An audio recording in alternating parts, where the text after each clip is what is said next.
बिस्मिल्लाहिर्रहमानिर्रहीम। अस्सलाम वालेकुम। मैं सैयद इमरान शफ़क़त आपकी खिदमत में हाज़िर हूँ। इसको क्या महज इत्तफ़ाक़ कहा जा सकता है या कोई मामला और है कि ऊपर नीचे 2 दिन हो चले हैं। कल BBC हार्ट टॉक ने इसहाक़ डार साहब का इंटरव्यू किया और उस इंटरव्यू का पाकिस्तान भर में बहुत चर्चा रहा और पैमरा सत्तू पी के सोई हुई है कि एक ऐसा बंदा जो मतलब मफरूर है, और एक तो खैर वो नवाज शरीफ को भी मफरूर इश्तिहारी करार दे दिया अदालत ने। ये खैर एक अलग ख़बर है, इस पर फिर कभी बात करेंगे। लेकिन बड़ा कंसर्न था पैमरा को कि यार के एक बंदा जो मफरूर है, इश्तिहारी है, उसका इंटरव्यू पाकिस्तान के इदारे क्यों चलाते हैं। तो खैर इसहाक़ डार का इंटरव्यू चलता रहा, पैमरा ने कोई नोटिस नहीं लिया, रियासत पाकिस्तान ने कोई नोटिस नहीं लिया, बल्कि जो हुकूमत है, वज़ीर आज़म साहब हैं, वो चस्के लेके चस्का फरोशी करते रहे, दूसरे अल्फाज में कि चस्के ले लेके वो बताते रहे कि जी वो उदा तो साहब फलिया सी। वो शहबाज गिल साहब जो थे, उनकी अंदर की जो है वो क्या कहते हैं नफ़रतें, वो इस कदर खुल के बाहर आई कि वो उन्होंने शॉट्स लेके इनकी आंखें बाहर आ रही हैं, इन्होंने कभी पानी पिया है, ये कर रहे हैं। और पाए ना अल्लाह दे बंदे हो, कोई अकल ना लो काम लो। वो इस पर सोचें कि ये BBC आपके साथ क्या कर रहा है, क्योंकि कल जो मेन क्वेश्चन था वो था पाकिस्तान की इस्टेब्लिशमेंट और पाकिस्तान की फ़ौज के बारे में। इसहाक़ डार का से जो सवाल था कि जी के वो तो क्या मतलब बहाने बहाने नाल जिसका होता है ना कि आप करें कि वो क्या इस्टेब्लिशमेंट पहले सियासत नहीं करती है, वो इस तरह की बातें। जब आप होते हैं तो फिर ठीक होता है, जब आप नहीं होते। केस वो क्या साबित करना चाह रहे थे कि पाकिस्तान की जो मिलिट्री इस्टेब्लिशमेंट है वो पाकिस्तान की पॉलिटिक्स के अंदर उसका कोई रोल है। ये BBC एक हिडन एजेंडा होता है ना, ये इसको समझें इस बात को। फिर आज फिर इंटरव्यू है एक, और फिर उसी जगह पे यूं करके हार्ट टॉक वालों का इंटरव्यू BBC उर्दू ने भी लगाया है, और उस पर जनाब ज़ाहिर है कि उस पर बात तो नहीं कोई हो सकती। वो है MI के साबिक सरबरा और ISI के साबिक सरबरा lieutenant general retired Asad Durrani साहब के साथ जो उन्होंने गुफ्तगू की। असद दुरानी साहब जो हैं वो उन पाकिस्तान के फ़ौजी अफसरों में से हैं जो मतलब ये कि नाकद भी हैं पाकिस्तान की फ़ौजी इस्टेब्लिशमेंट के किरदार के ऊपर। उन लोगों में शामिल हैं जिन्होंने इस तरह की किताबें लिखी। और जो होता ये है कि जब आप किसी सर्विस में होते हैं, काम कर रहे होते हैं, फिर जब आप उस ओहदे से या उस ज़िम्मेदारी से दूर होते हैं तो फिर आप जायज़ा लेते हैं कि यार कि वो जो कुछ मैंने किया है वो क्या था और वो किस कदर ठीक था या किस कदर गलत था, उसका आप जायज़ा लेते हैं। तो ये वो उन लोगों में से हैं जिन्होंने फिर वो ओहदे छोड़ के जायज़े लिए और फिर तनकीद का सामना करना पड़ा इनको। इनमें मतलब ये काफ़ी सारे नाम हैं, जिनमें से जो मुझे नाम याद आ रहे हैं वो शाहिद अजीज़ साहब हैं, लेफ्टिनेंट जनरल शाहिद अजीज़, और भी बहुत से हैं, मतलब जनरल KM आरिफ हैं, उन्होंने भी वो मेरा ख्याल है वही हैं जो जनरल ज़ियाउल्लाह के साथ थे, अगर मैं गलत नहीं हूँ तो जनरल KM आरिफ ही उनका नाम है। उन्होंने किताब लिखी थी कि विद जनरल ज़िया, तो उसमें भी उन्होंने बल्कि उनका एक फ़िक्रा है कि जा तलबी वाला, वो ज़ाहिर है कि फिर वो बुरी लगती बात, अगर छपी हुई बातें अगर हम रिपीट करें तो वो काफ़ी सारे जो दोस्त अहबाब हैं उनको अच्छी नहीं लगती। लेकिन मैं जो पॉइंट मेक करना चाह रहा हूँ वो ये है कि BBC तवातर के साथ इस तरह के इंटरव्यूज़ क्यों कर रहा है।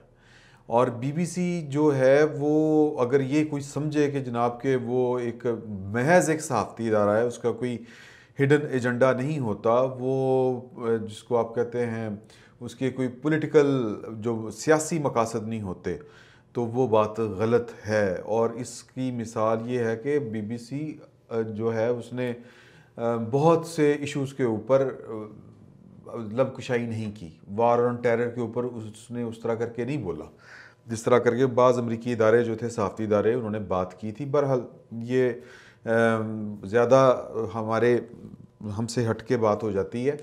तो इस इंटरव्यू में अब वो इस तरह के सवाल और इस तरह की बातें कि ज़रा खुल के बात हो, और पाकिस्तान के अंदर जो कह लें कि सूरत हाल इस तरह की है कि जिन इश्यूज़ पर खुल के बात नहीं हो पाती, वो BBC की कोशिश है, नज़र आ रहा है कि उन पर बात हो। और या फिर ये भी हो सकता है कि ये मामला कोई इंटायरली डिफरेंट हो। अच्छा, वो एस्पेक्ट क्या है वो भी मैं आपसे बाद में बात करूंगा। अब इस इंटरव्यू के अंदर जो असद दुरानी साहब हैं, उन्होंने बड़ी खुल के बातें की हैं। उन्होंने मिसाल के तौर पर ये कहा कि जी के फ़ौज का जो है पाकिस्तान की सियासत में एक में मुदाखलत का एक माजी है और ये होती है। और वो कहते हैं कि मतलब आईजीआई इन्होंने बनवाई थी, जो आईजीआई बनी थी वो बराह रास्त ये उसके कह लें कि बनाने वालों में शामिल थे। और कहते हैं कि जी कि मेरे जो चीफ़ थे असलम बेग साहब, उनको मैंने कुछ मतलब ये कि उनकी मंशा के से हट के भी कुछ काम किए कि मैंने उनके पर्सनल अकाउंट में कुछ नहीं जाने दिया। बहरहाल वो ये एक हकीकत है और इसका केस भी चला था, ये सुप्रीम कोर्ट में पेशियाँ भी भुगतते रहे। और ये जो केस था ये सुप्रीम कोर्ट में लेके जाने वाले असगर ख़ान थे, वो रिटायर्ड एयर मार्शल थे।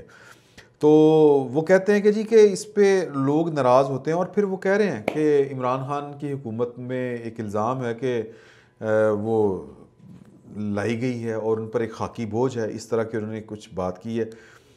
लेकिन वो कहते हैं कि कुछ लोग जो हैं वो तारीख़ से सबक नहीं सीखते, क्योंकि तारीख़ क्या सबक सिखाती है उन्होंने आगे जाके कहा। और बल्कि वो कहते हैं कि हमने तारीख़ से क्या सबक सीखना, हमने तो तारीख़ लिखनी होती है। तो वो कहते हैं कि जो बार बार की मदाखलत है, इस पर कभी पाकिस्तान के अंदर जो है वो खुलकर बहस नहीं हुई। और जो आज तक किसी जो है वो सिमत नहीं समेटा गया, दूसरे अल्फाज में। शायद वो ये कहना चाह रहे हैं कि इस पर बहस होनी चाहिए।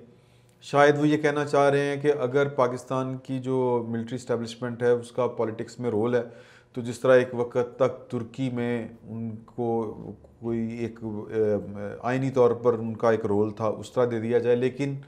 लेकिन तुर्की की आज़ादी में तो वहाँ की फ़ौज का हाथ था, और वो भी आहिस्ता आहिस्ता से उनका रोल ख़त्म कर दिया गया है। वो पार्लियामेंट में उनकी सीटें होती थी, इस तरह की बात शायद ये करना चाह रहे हैं, या पता नहीं इस बात का क्या और कोई मतलब निकल सकता है।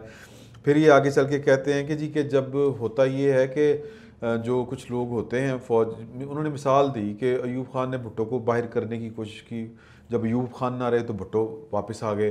फिर उन्होंने कहा कि जब परवेज़ मुशर्रफ आए तो उन्होंने या यूँ कह लें कि ज़ियाउल हक ने बाहर करने की कोशिश की पीपल्स पार्टी को, लेकिन जब ज़िया ना रहे तो पीपल्स पार्टी फिर आ गई। परवेज़ मुशर्रफ आए, उन्होंने पीपल्स पार्टी को, नून लीग को, दोनों को बाहर करने की कोशिश की, लेकिन जब वो गए तो दोनों पार्टियां वापस आ गई। अब फिर एक वो कहते हैं कि इसी तरह का मामला नज़र आ रहा है। तो पॉइंट ये है कि बीबीसी नू की वक्त पे आया कि वो पाकिस्तान के ऐसे मौके पे जब पाकिस्तान के अंदर वैसे ही एक क्वेश्चन उठ रहा है, और एक जो पाकिस्तान का एक 3 दफ़ा का वज़ीर आज़म है वो वहाँ पे बैठ के ये बात कर रहा है कि अच्छा ये उसका हक भी बनता है। बहरहाल या बनता है कि नहीं बनता, ये बहस जो है वो उसमें जाए बगैर कोई ना कोई माहौल इस तरह का है। मैं जो पॉइंट मेक करना चाह रहा हूँ कि वो हमारी जो गवर्नमेंट है उसको ये समझ नहीं आ रही कि कोई ना कोई माहौल शायद आलमी उफक पर, या जिसको हम इंटरनेशनल पॉलिटिक्स और इंटरनेशनल इस्टेब्लिशमेंट वाली जो बात करते हैं, उसमें कोई ना कोई खिचड़ी ज़रूर पक रही है। और वो जो मैं बात आपको करता हूँ कि सियासतदान बड़ा तेज़ आदमी होता है, और सियासतदान को हालात का और जो इर्द गिर्द उसके पूरी दुनिया में हो रहा होता है उसकी हमसे ज़्यादा खबर होती है। बल्कि हमसे ज़्यादा, बल्कि हम में से बहुत से ऐसे लोग जो मुख्तलिफ़ ज़िम्मेदारियाँ निभा रहे होते हैं उनसे ज़्यादा होती है, सहाफ़ियों से, सरकारी मुलाजमीन से, और कह लें कि जो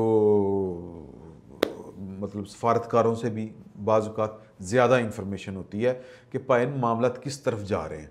तो नवाज शरीफ जो इस वक्त खुल के जो एक बहुत उनका जो नैरेटिव है वो बहुत, जिसको कहते हैं ना बड़ा शार्प जो कह लें या बड़ा दो टोक कह लें, वो एंटी इस्टेब्लिशमेंट है।